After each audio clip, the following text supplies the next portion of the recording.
আমরা আলোচনা শুরু করার আগেই একটি আয়াত শুনছিলাম কোরআনে, এবং সেই আয়াতের মূল বৈশিষ্ট্য হচ্ছে যে আমরা মানুষকে আমাদের আশেপাশে যত আমাদের সহকর্মী, পরিবার, আত্মীয় স্বজন, বন্ধু বান্ধব যারাই আছেন তাদেরকে সৎ কাজের জন্য উৎসাহ দেওয়া এবং অসৎ কাজে নিরুৎসাহিত করা।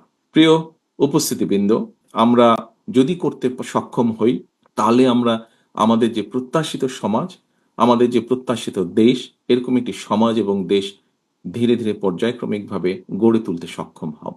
রমজানের এই দিনে আমরা আল্লাহর দরবারে আবারও হাত তুলি। আসুন আল্লাহর দরবারে হাত তুলে আমরা নিজেদের জন্য, নিজেদের বাবা মা, আত্মীয় স্বজন, এখানে আমাদের এতিম বন্ধু যারা এসেছে, তারা যেই আপনজনকে হারিয়েছে, তাদের সকলের জন্য হাত তুলে আল্লাহর দরবারে আমরা দোয়া চাই।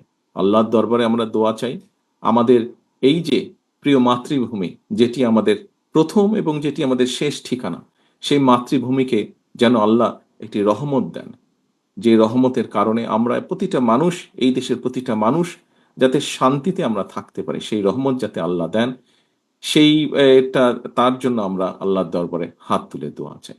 এই বলেই আমি আমার বক্তব্য শেষ করছি। আল্লাহ হাফেজ। বাংলাদেশ জিন্দাবাদ। বাংলাদেশ জাতীয়তাবাদীদের জিন্দাবাদ। আসসালামু আলাইকুম।